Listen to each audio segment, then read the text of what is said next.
tardes. Ante todo, gracias por participar en esta charla, por estar presentes. Mi nombre es Martín Cruz. Yo les voy a estar hablando un poquito de algunas soluciones que podemos integrar con el WAF de AWS para potenciar las capacidades que tiene de detección. Y esta charla tiene un nombre bastante particular. Van a ver algunas similitudes con los cazafantasmas, porque cuando hablamos de botnets eh, hay algún paralelismo con los fantasmas. Entonces, la idea es un poco eh, descubrir algunas estrategias como para poder detectar esos fantasmas y poder cazarlos de manera efectiva. Como les dije, mi nombre es Martín, yo soy especialista en Cloud Security.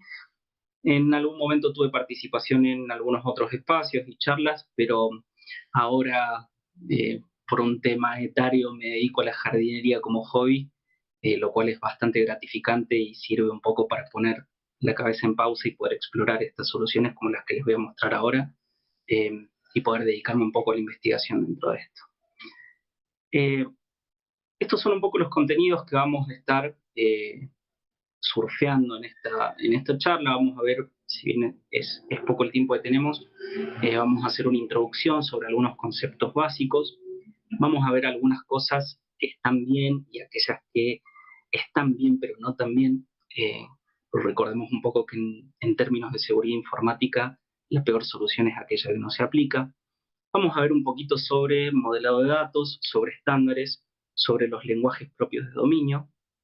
Vamos a hacer un pequeño laboratorio para poder ver cómo aplicar estas soluciones de las cuales les estaba comentando. Y después vamos a ver algunos consejos sobre esas soluciones y cómo poder implementarlas. Bueno, un poquito el estado del arte en términos de detección de botnets.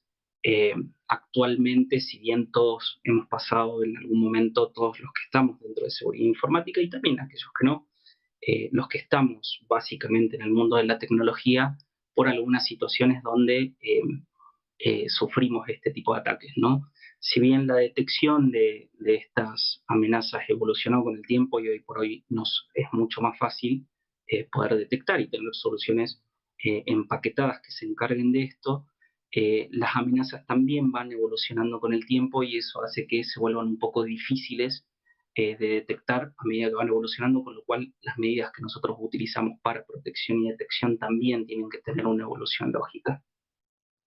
Esa evolución lógica muchas veces viene de la mano del análisis de los datos. Esto implica que tenemos que recopilar grandes cantidades de datos, analizarlas y poder tomar en función de esos análisis las mejores decisiones.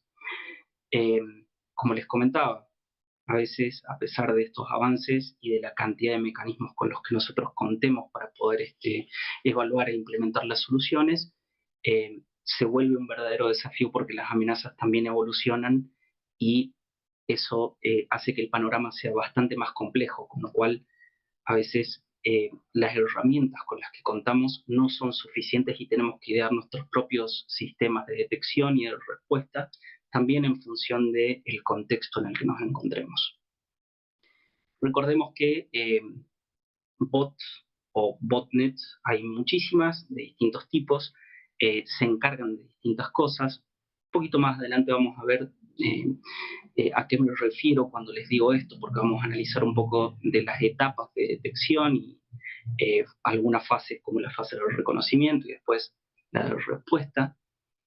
Pero basta con entender que eh, lo que suele suceder es que se conforman estas grandes redes de bots que lo que hacen es hacer mucho más efectivo para los atacantes la posibilidad de tener éxito. Por supuesto, siempre entendiendo que el éxito para los atacantes es el fracaso nuestro. Eh, lo que tenemos que tener en cuenta cuando hablamos de botnets, independientemente de la evolución que hayan tenido estas amenazas, es que básicamente siempre vamos a tener en líneas generales algunos pasos que podemos seguir de manera estandarizada. Y esto tiene que ver con el uso de indicadores para poder determinar cuándo estamos en presencia de estas amenazas. Por ejemplo, si vemos cantidades sospechosas de tráfico que provienen de una determinada dirección IP, podemos analizar las reputaciones de estas direcciones. una avalancha de tráfico de usuarios que comparten un mismo perfil de comportamiento. También vamos a ver un poquito esto de la detección de patrones de comportamiento, o indicadores de compromiso, indicadores de comportamiento, y patrones de tráfico extraños como picos de tráfico en horas atípicas. Eh, por ejemplo, no tenemos previsto que nuestras aplicaciones reciban una cantidad descomunal de tráfico y de golpe esto comienza a suceder. Si bien esto nos deja un poquito en offside, entre comillas, ante la detección de las amenazas, porque cuando estamos viendo estos patrones ya se produjeron los ataques, vamos a tratar de ver cómo podemos adelantarnos a ese tiempo. ¿Por qué les digo esto? Porque tenemos que tener en cuenta que las amenazas complejas, la complejidad que van adquiriendo estas amenazas en función de la evolución que van teniendo en el tiempo, hace que no siempre puedan ser resueltas con medidas simples.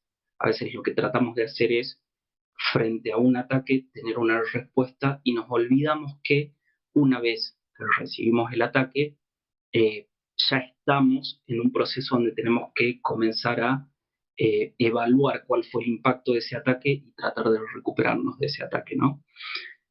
¿Por qué les digo esto? Porque lo que pasa es que cuando nosotros llegamos a este punto donde ya se produjo el ataque o estamos viendo las consecuencias del ataque, debemos tener en cuenta que siempre hay fases previas, como la fase del reconocimiento, y que después de estas fases previas tenemos otras fases, que son las fases donde comenzamos a tener cierta reacción.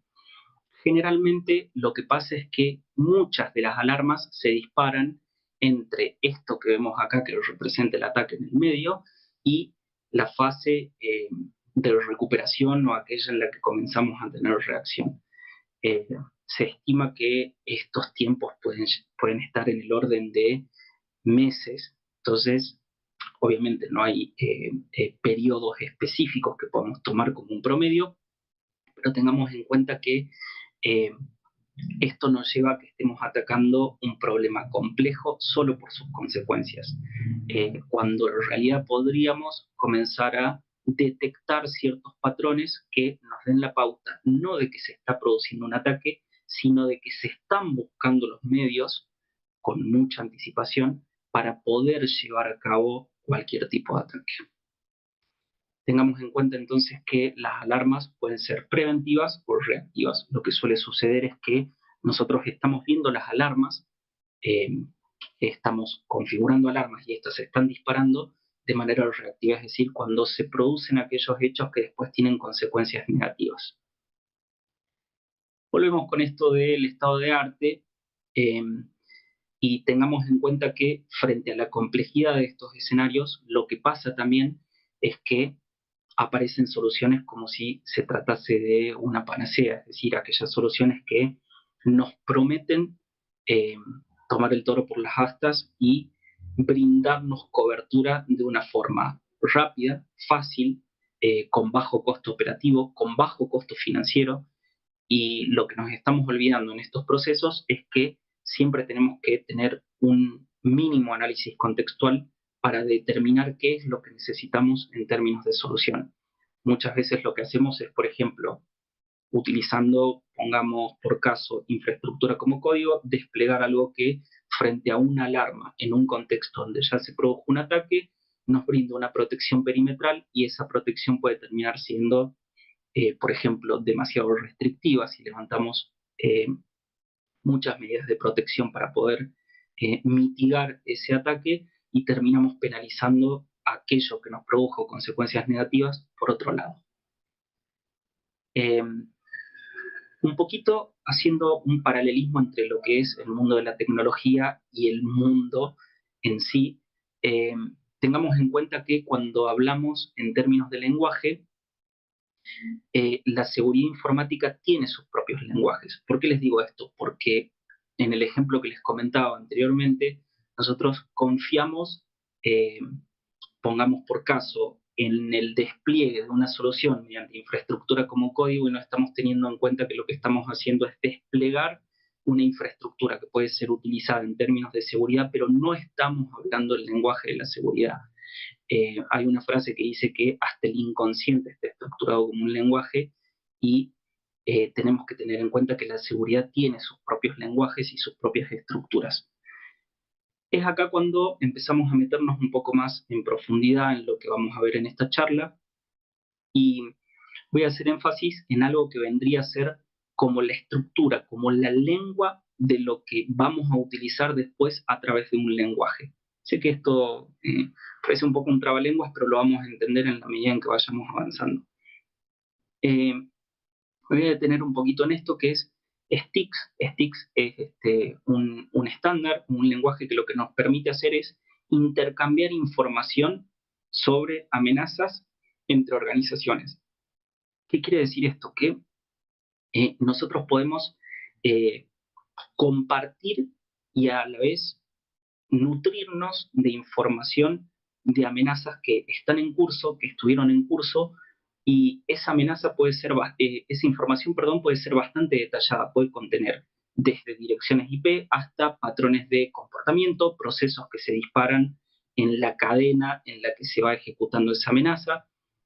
Podemos ver tácticas, técnicas, procedimientos, campañas. Es decir, lo que vamos a lograr con esto es tener una base de información, no solo de una amenaza puntual, como puede ser, por ejemplo, la reputación de una dirección IP, sino todo lo que en la cadena de ataque implica que esa dirección IP tenga baja reputación, probablemente porque se llevaron a cabo ciertas acciones en una fase de reconocimiento, probablemente podamos detectar ciertos procesos que se dispararon porque ya fue vulnerada alguna puerta de entrada hacia nuestra infraestructura y a partir de eso podemos detectar qué comunicaciones hay desde adentro hacia afuera. Es decir, lo que estamos haciendo es lograr tener un contexto bastante más amplio que aquello que tradicionalmente es tomar algo por su reputación y bloquearlo. Les comentaba que cuando hablábamos de STIX nos referíamos en términos lingüísticos, si se quiere, a lo que es la estructura o la lengua. Kestrel, que es la solución de la que vamos a hablar en este caso, lo que viene a representar es el lenguaje, es decir, el sistema de signos y símbolos que nos va a permitir utilizar esa estructura para llevar a cabo ciertas acciones. Como les decía, la idea es que nosotros obtengamos esa información y a partir de esa información podamos llevar a cabo con las fuentes de datos que tenemos, que pueden ser variadas en el ecosistema de la seguridad informática, la posibilidad de llevar a cabo un análisis un poco más complejo de lo que es simplemente tomar datos de forma aislada y a partir del análisis aislado también que hacemos sobre esos datos, tomar ciertas acciones. Entonces lo que nos permite es ampliar mucho más el campo visual. Básicamente Kestrel funciona de una forma similar a lo que estamos viendo en pantalla. Tenemos una capa de abstracción, un runtime que está por debajo, que lo que nos permite es interactuar con distintas interfaces y sobre eso obtener una serie de datos de distintas fuentes. Básicamente lo que vamos a hacer es tener la posibilidad de analizar los datos que provienen de esas fuentes que les mencionaba y a esos datos poder agregarles información en términos contextuales y poder ver, por ejemplo, las relaciones entre objetos, que es algo que no podríamos hacer en términos genéricos si simplemente estuviésemos utilizando fuentes de información básicas como lo podría ser la reputación de una dirección IP, listas de reputación, blacklists o ese tipo de cosas.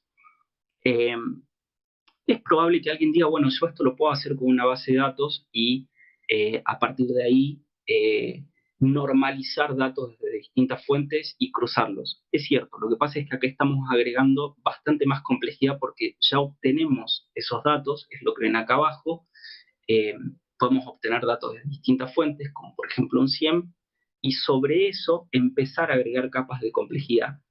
No de forma manual, sino que Kestrel va a poner una capa de abstracción por encima de esto y nos va a permitir a nosotros interactuar con esos datos, cruzarlos, generar razonamiento basado en entidades, y a partir de ahí poder detectar de manera anticipada ciertos patrones para tomar decisiones sobre esos patrones.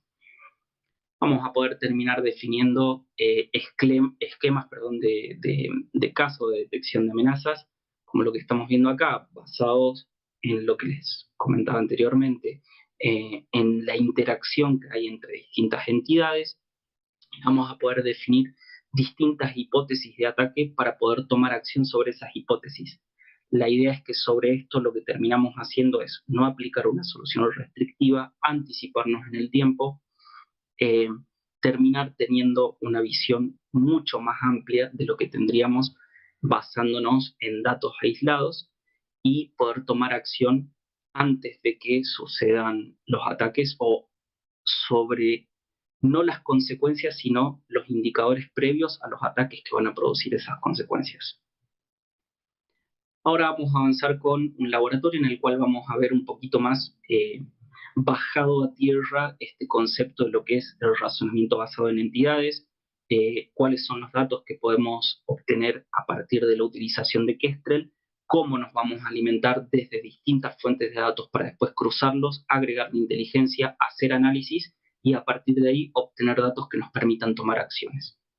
Como les había comentado, lo que vamos a tratar de hacer acá es entender un poquito el funcionamiento de Kestrel y cómo nos va a permitir establecer relaciones entre distintas entidades, entre distintos objetos. Esos objetos pueden provenir, como habíamos visto, desde distintas fuentes de información, muchas veces una base de datos y muchas veces otras fuentes que están bastante más enriquecidas, como por ejemplo esto que habíamos visto de ese estándar que se llama STIX, con lo cual ya empezamos a ver que esto es bastante más superior que utilizar simplemente un lenguaje de base de datos para hacer queries y después cruzar esos datos para intentar contextualizar un poco la información que estamos viendo.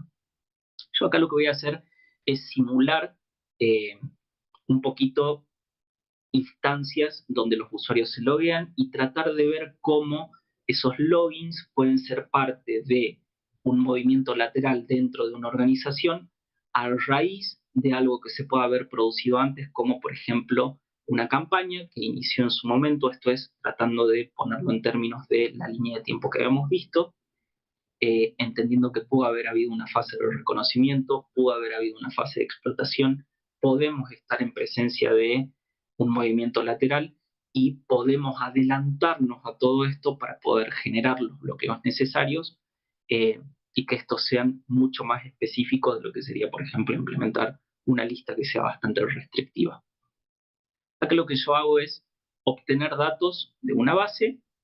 Simplemente vamos a ver en una primera consulta que estos datos no tienen ninguna estructura, no hay demasiada información, simplemente vemos un ID y vemos algunos de esos objetos que forman parte de un observable.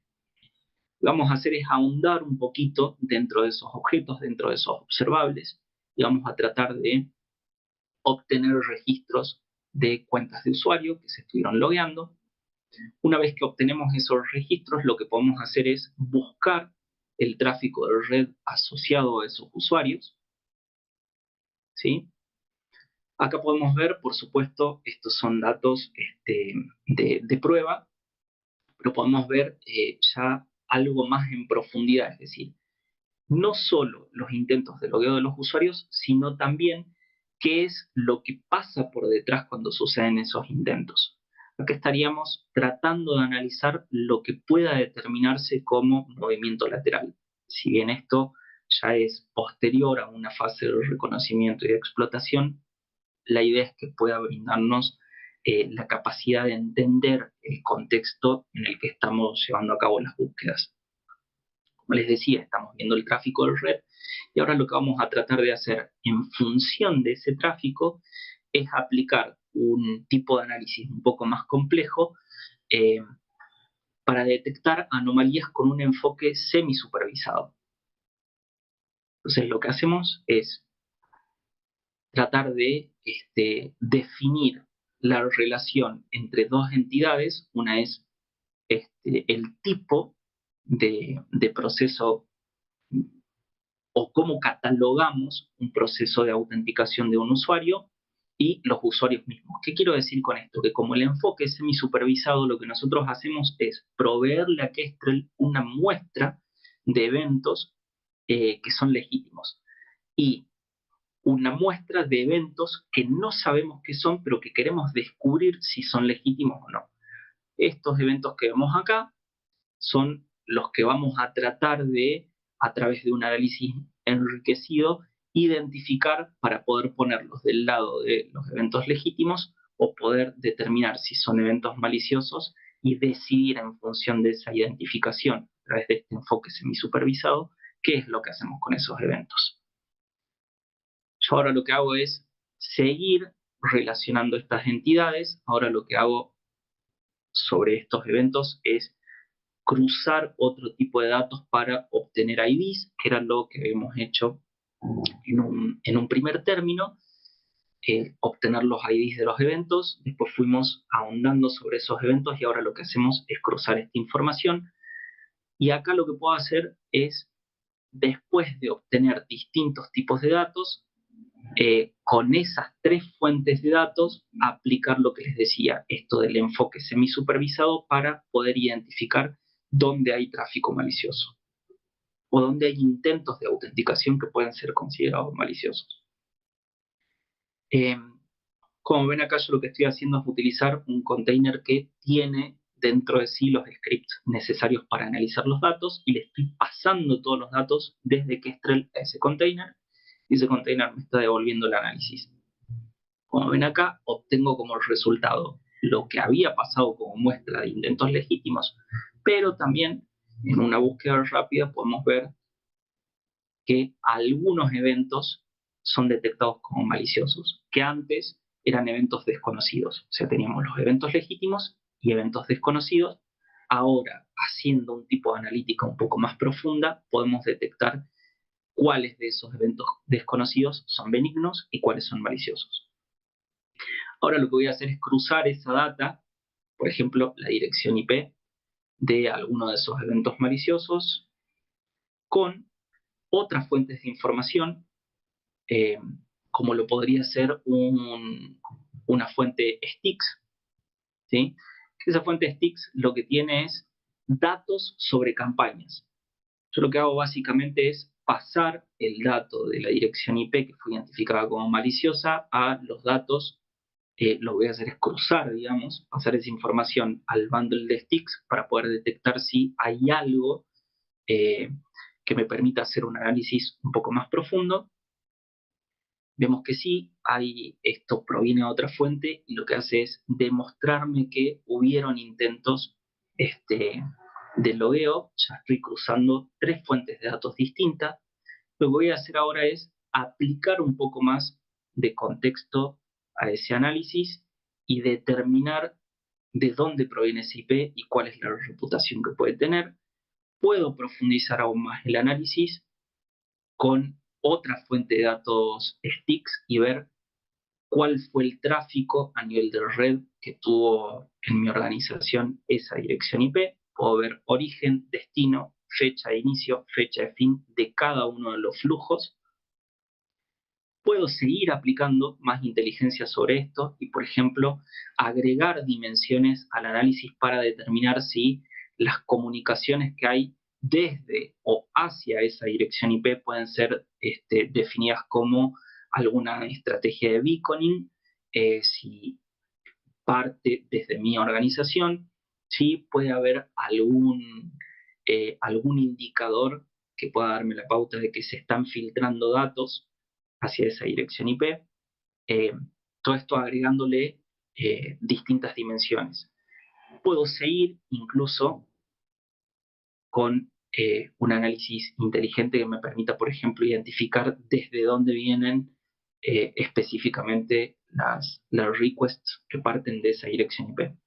Como vemos en este caso, podemos cruzar distintas fuentes de datos y esto es mucho más superior que simplemente hacer queries y obtener información que termina siendo información aislada. Acá lo que hacemos es no solo enriquecer esa información desde distintas fuentes, sino que además podemos aplicarle analítica avanzada y todo esto lo van a poder encontrar en los repositorios de Kestrel para que puedan llevar a cabo sus pruebas.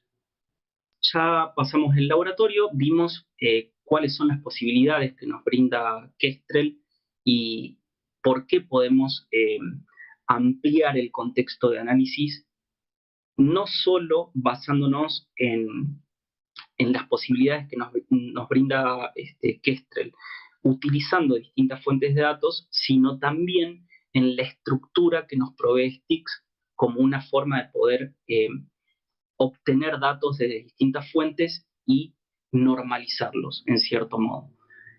Básicamente lo que hace Stix es proporcionarnos un formato estandarizado para compartir esa información de amenazas entre distintas organizaciones.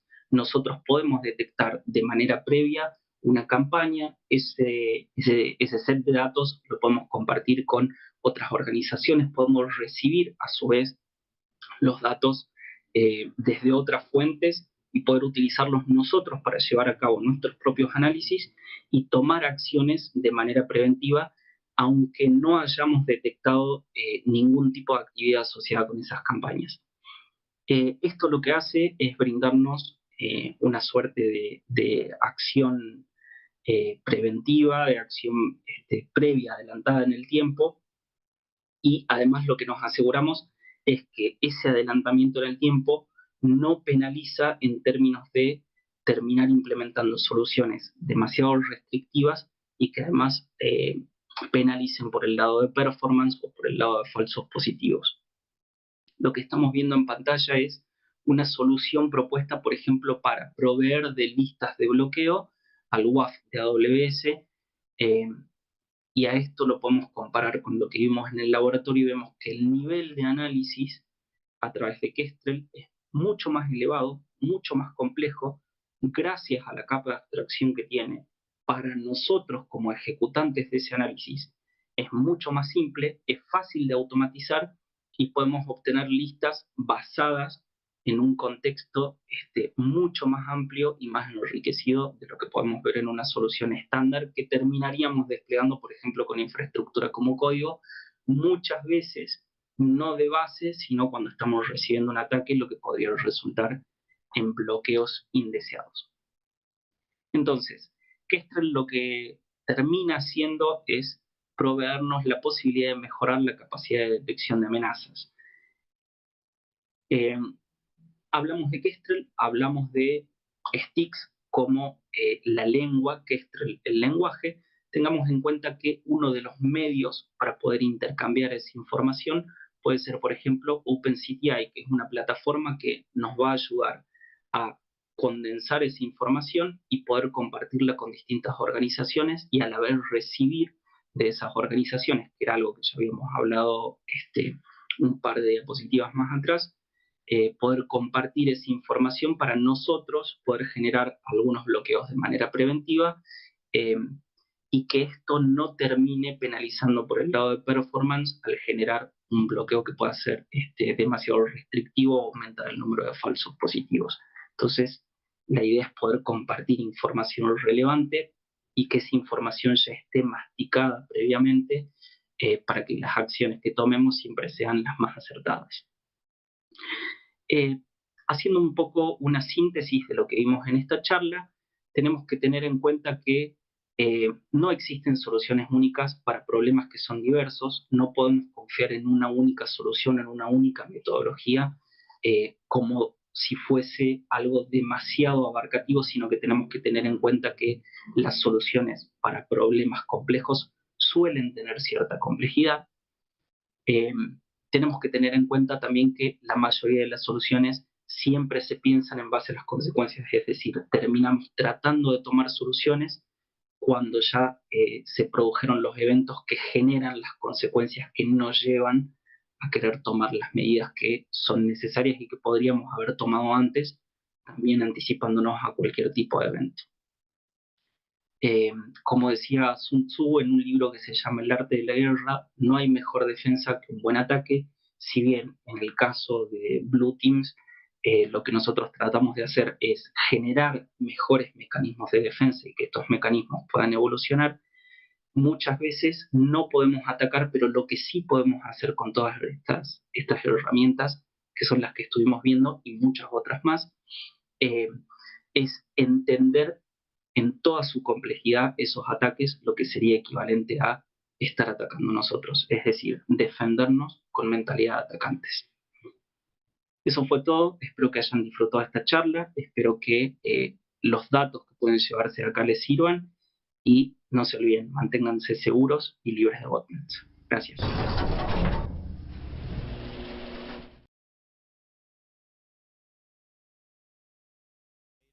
Vamos a nerdear. Vamos a nerdear.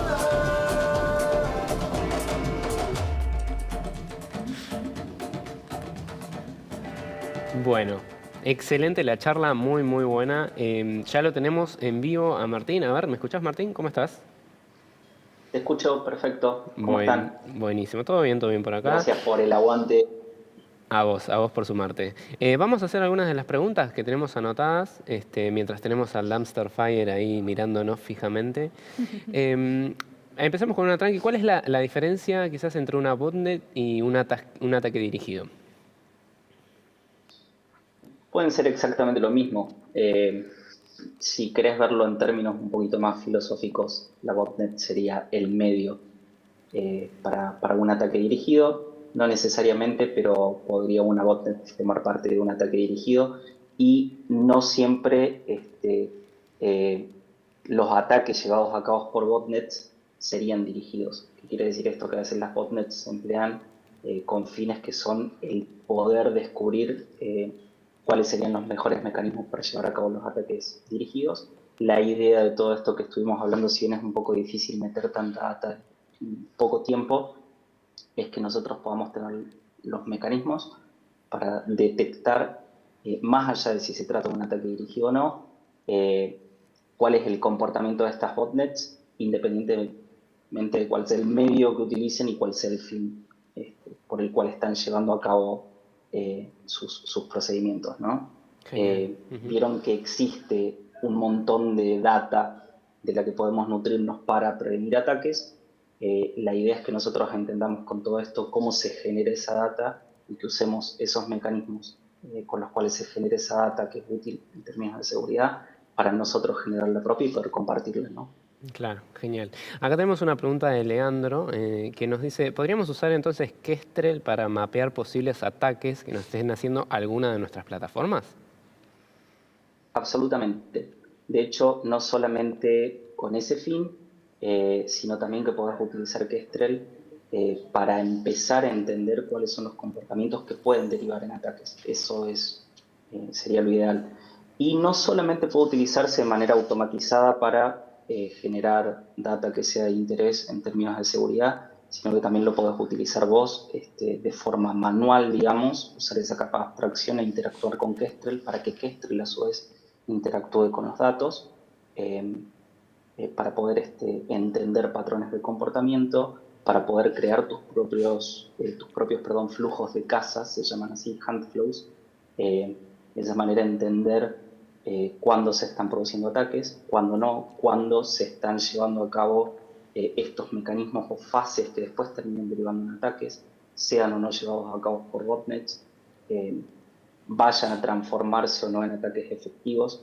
Es un poquito esta historia del huevo y la gallina. Si bien nosotros siempre estamos nutriéndonos de info que ya está previamente procesada, masticada y estamos un poco al final de la cola, la idea es que ahora estemos al principio y podamos compartir esa data con todo el mundo. Genial, buenísimo. Y acá tengo otra pregunta sobre OpenCTI. ¿Puede tener un enfoque colaborativo en la predicción de campañas? Siempre. De hecho, la idea de meter OpenCTI en el medio de esto es, nosotros generamos la data con Kestrel, lo hacemos de forma manual, lo hacemos de forma automática, lo hacemos en distintas fases, metemos todo eso en OpenCTI empaquetado en los sticks, bundles, y lo compartimos con todo el mundo.